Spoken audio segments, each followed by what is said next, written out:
Hey, customers, welcome back to another episode of Frankie's Fast Film, where we cover all the news and reviews just for yous. This week, we're going to be covering May 15th through May 20th.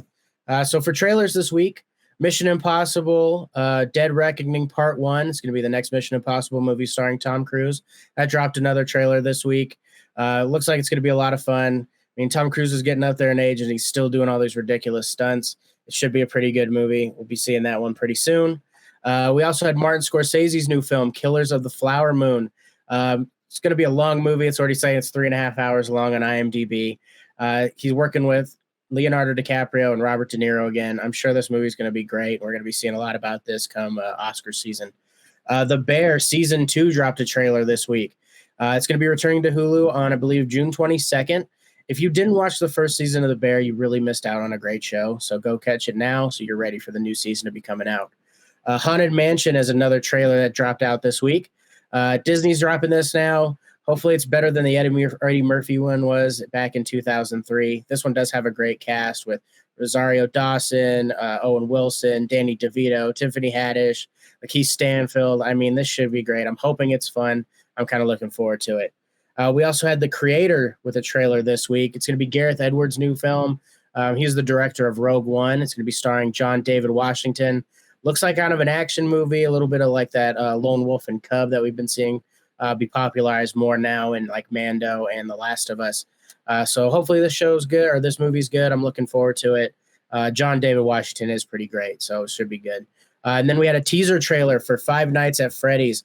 They've been talking about this movie for years. These games were super popular.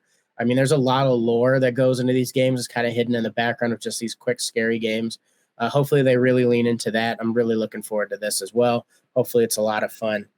For headlines this week, finally, we got the big release date of Loki Season 2. That's going to be coming October 6th. I mean, the first season of Loki was great. It is kind of interesting because they're still dealing with all the Kang controversy that's been happening. So once we get that all settled, we'll see how this show goes as well.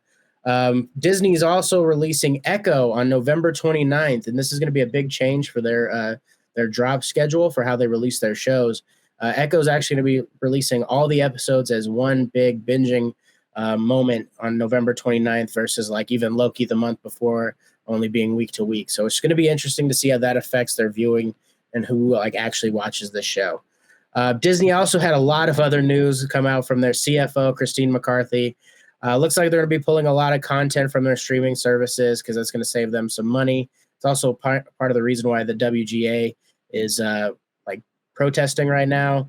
And it looks like the Screen Actors Guild is kind of getting in the same way as well, that they're going to be next. So Disney's pulling the streaming stuff from their streaming services. They're talking about producing less content, which is probably for the best since they put out too much Marvel stuff in the 2 years that Disney Plus has really been around. Looks like they're going to try to increase the price on people, which is to be expected. Everybody's doing that all the time. And then they're also planning on merging a lot of the content with Hulu. I mean, that makes a lot of sense. In other countries, they only have one. I believe it's called Star that covers both Disney Plus and Hulu. Disney does own a majority stake in Hulu, so bringing that all together makes a lot of sense. I'm sure they'll be doing it. And then kind of in sadder Disney news, Indiana Jones appeared at Cannes this week, and it's been tanking in the reviews. I believe right now it's sitting at about a 50% on Rotten Tomatoes, which is kind of a bummer. But that film festival is really not the place for Indiana Jones to shine. You know, Cannes is more of like an art thing, and Indiana Jones is more fun. So hopefully it's a lot better than what these quick reviews are coming out with. And then for reviews this week, we had White Men Can't Jump dropped on Hulu. It's getting butchered in the reviews. It's got a 3.6 on IMDb. I don't see why it's getting killed that bad when it comes to reviews. It's a fun, just harmless comedy. Jack Harlow has what the kids call is Riz. Dude's got charisma like crazy, so he does a great job in this role. There's some funny moments. There are also some really badly written parts that just make you roll your eyes. But still, overall, I got to give this movie an eye. Just don't go in expecting the old, White Men Can't Jump. This is a totally different one and made for a modern audience. And then we also had the big movie release is Fast X. This is in theaters now. This is technically the 11th film in the Fast and the Furious franchise, but the 10th in this series. I can't believe they're still making these movies. These guys went from stealing DVD players to having revenge stories about vaults that they've stolen out of Brazil. I mean, the movie is just crazy action. It's a lot of fun if you can just turn off your brain and enjoy that. This is another movie that's got badly written stuff where you're sitting there going, wait, how does that character even know about this?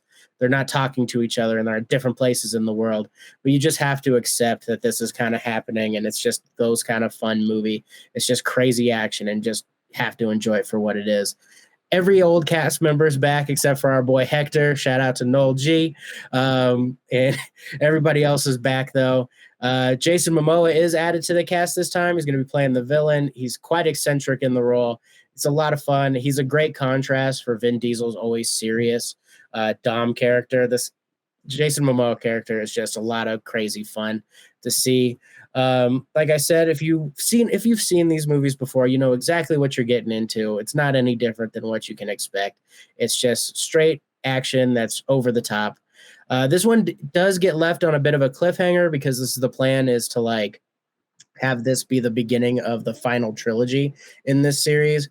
But as a cliffhanger, it doesn't do a really good job. There's not like the Empire Strikes Back or Infinity War where you're like, oh my God, this is a great ending. I can't wait to see the next one. It just kind of ends. But still, even with that complaint, I'm still going to give this movie a dope if you like this kind of movie. If you don't like crazy action, just stay away from it. You're not going to enjoy it. If you didn't like the other ones, you're not going to enjoy it. But if you can just enjoy that kind of stuff, you're going to have a good time with it. And as usual, customers, thank you for stopping by for another episode of Frankie's Fast Film. Please don't forget to like and subscribe. It does help us out a lot for sure. Check out the new releases that you can find on all the different streaming sites, and we'll see you guys next week.